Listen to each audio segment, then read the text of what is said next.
There have been and will be destructions of mankind for various reasons. The greatest of them brought manifestations of fire and water, the lesser, countless other reasons. Hello friends, welcome to the Legends channel. I will not talk about philosophy and its conclusions for mankind. I will tell you a fascinating legend, about which there are still disputes. What was it, a beautiful fairy tale, or a terrible truth? The Athenian politician Critias tells the story of the War of Athens with Atlantis, from the words of his grandfather Critias the Elder, who retold him the story of Solon, heard from the priests in Egypt. 5 centuries ago in the Atlantic Ocean, not far from the Strait of Gibraltar, there was a large island, a remnant of the Atlantic continent, known in Antiquity as Atlantis. The description of this island made by Plato is not fiction, but a true story. According to Plato, the island was located to the west of the Pillars of Hercules, opposite the Atlas Mountains. The Strait of Gibraltar, and specifically the rocks of Gibraltar and Ceuta, was always called the Pillars of Hercules in Antiquity, a tracing of the Phoenician Pillars of Melqart. Thus, Plato places Atlantis directly beyond the Strait of Gibraltar, not far from the coast of Spain and present-day Morocco. Morocco for the Greeks, as a country in the far west, is the abode of the Titan Atlas, to whose name the name of the ocean and the Atlas Ridge goes back. Undoubtedly, the name of Atlantis, the country of Atlas, also goes back to him. This island exceeded in size Libya and Asia taken together. On it arose an amazing kingdom in size and power, which owned all of Libya to Egypt and Europe to Tyrrhenia, which is western Italy. Atlantis is the region where man created the first civilization. The inhabitants of Atlantis inhabited the coast of the Gulf of Mexico, the Mississippi Valley, Amazonia, the Atlantic coast of South Africa, and the Mediterranean basin, up to the Black and Caspian seas. Myths about Olympus, the gardens of the Hesperides, Asgard, and others are memories of Atlantis, where every person lived in peace and happiness for centuries. The gods of ancient peoples were the rulers and heroes of Atlantis. The mythologies of Egypt and Peru preserved the original religion of Atlantis, sun worship. The most ancient colony of the Atlanteans was Egypt. The ancient Egyptian civilization is a reproduction of the civilization of Atlantis. The Bronze Age began in Atlantis, and the Atlanteans were the first to master the production of iron. The Phoenician alphabet and the Mayan script originated from the writing of Atlantis. All the forces of this kingdom of the Atlanteans were thrown into the enslavement of Athens. Athens was the most glorious, powerful, and virtuous state. The city is named after the goddess of war and wisdom, Athena, who was the patron of the ancient polis. Now it is the capital of Greece. Their main rival was the aforementioned Atlantis. Athens stood up for their freedom at the head of the Hellenes, and although all their allies betrayed them, they alone, thanks to their valor and virtue, repelled the invasion, crushed the Atlanteans, and freed the peoples enslaved by them. Athens before the earthquake and flood was the center of a large and unusually fertile country. They were inhabited by a virtuous people who enjoyed an ideal state system. Namely, everything was ruled by rulers and warriors who lived separately from the main agricultural and artisan masses on the Acropolis as a communist community. Modest and virtuous Athens is contrasted with the arrogant and powerful Atlantis.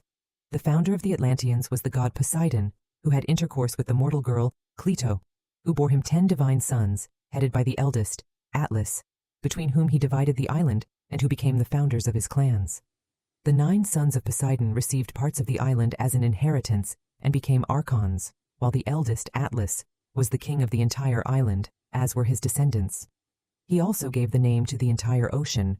The identity of this Atlas with the Titan Atlas, known in Greek mythology, is a subject of debate among modern scholars. The central plain of the island stretched for 540 kilometers in length and 360 kilometers in width. The center of the island was a hill located 8 kilometers from the sea. Poseidon surrounded it with 3 water and 2 land rings for protection.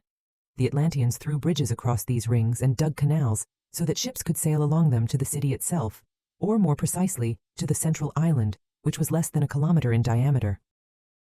On the iceland towered temples, lined with silver and gold and surrounded by golden statues, a luxurious royal palace, and there were also shipyards filled with ships.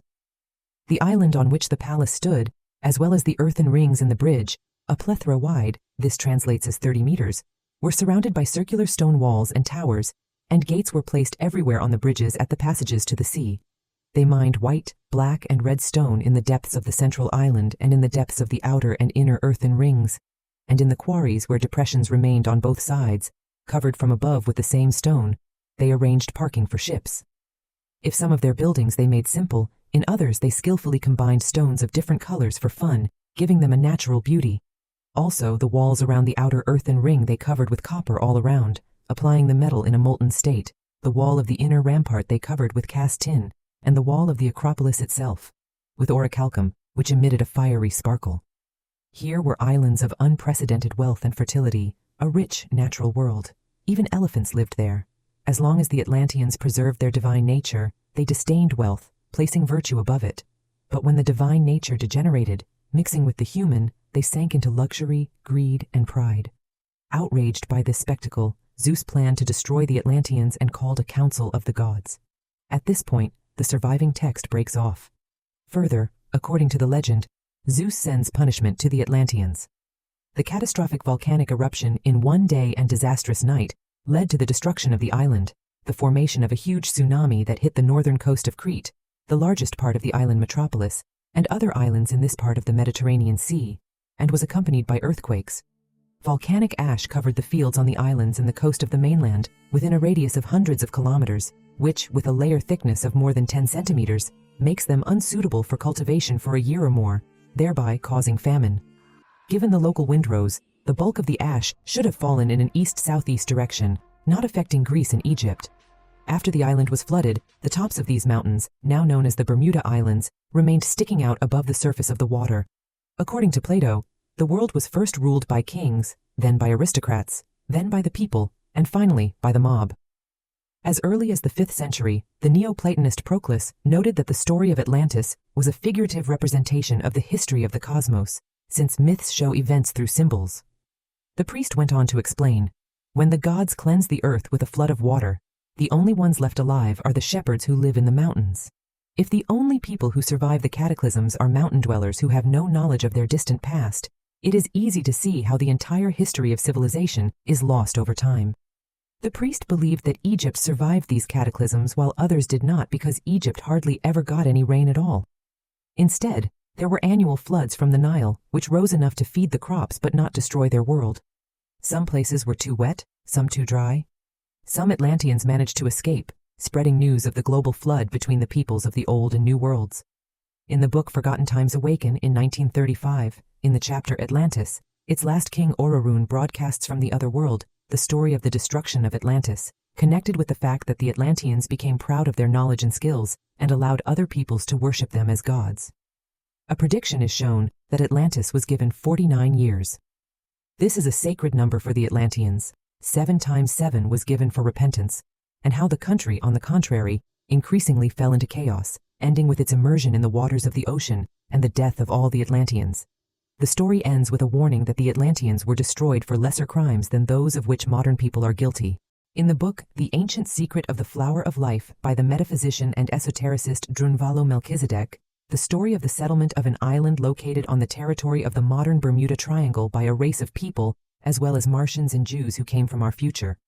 People were at a much higher level of development than now. However, as a result of an unsuccessful experiment of the Martians, people slid down in their development. Atlantis is the original source of magic, and the Atlanteans were the first magical civilization. All current wizards are descendants of the Atlanteans, whose homeland was destroyed as a result of dangerous experiments with magic. After the catastrophe that destroyed Atlantis, the world was left in chaos. People who survived this tragedy were scattered across the globe. Among them were those who preserved part of the knowledge, technology, and spiritual traditions of Atlantis. These surviving Atlanteans became the founders of great civilizations such as Egypt, Sumer, and India. Each of them interpreted and adapted the inherited knowledge in their own way, creating new myths, legends, and religious systems that preserved echoes of ancient Atlantis. Among the descendants of the Atlanteans, there were those who decided to keep the ancient knowledge secret, creating secret societies and fraternities that passed this knowledge down from generation to generation. These organizations played an important role in the development of alchemy, astrology, and magic, as well as in the formation of philosophical schools that preach the ideas of unity and harmony, seeking to avoid repeating the mistakes of Atlantis. Over time, stories about Atlantis began to acquire more and more mythological features. The legends spoke of magical artifacts left by the Atlanteans that possessed incredible powers. One of these artifacts, the Eye of Atlas, could supposedly grant its owner the power to control the elements. Legends say that this artifact was hidden in the depths of the ocean on the site of a sunken continent, and to this day it remains the subject of searches for adventurers and archaeologists. In parallel with the search for artifacts, many researchers tried to find physical traces of Atlantis. Some claim to have found the ruins of ancient cities underwater. Others suggested that Atlantis could be connected with other lost cultures, such as the Mayan or Incan civilizations. Archaeological expeditions have tried for centuries to unravel the mystery of the lost continent, but each new trace led to even greater mysteries and questions. The unknown around Atlantis inspired not only scientists, but also artists, writers, and philosophers. In literature and art, the image of Atlantis became a symbol of a lost paradise, an ideal society that people strive for, but can never achieve. This utopia, on the one hand, inspired the creation of new ideals and models of society. On the other, it served as a warning about how arrogance and the thirst for power can lead to the destruction of an entire civilization. Today, the legacy of Atlantis lives on in popular culture. Many books, films, and games explore this theme, presenting Atlantis as a highly developed technological civilization, or as a mystical kingdom filled with magic and secrets. Atlantis remains an unsolved mystery that continues to attract people with its enigma and grandeur. Perhaps one day science and archaeology will be able to shed light on what really happened to Atlantis. But even if this does not happen, the legend of a great continent that was swallowed by the ocean will continue to live in our hearts and minds, reminding us how fragile and fleeting human civilization is. Friends, if you like the video, subscribe to the channel to create a friendly community. This motivates to create new videos and ideas.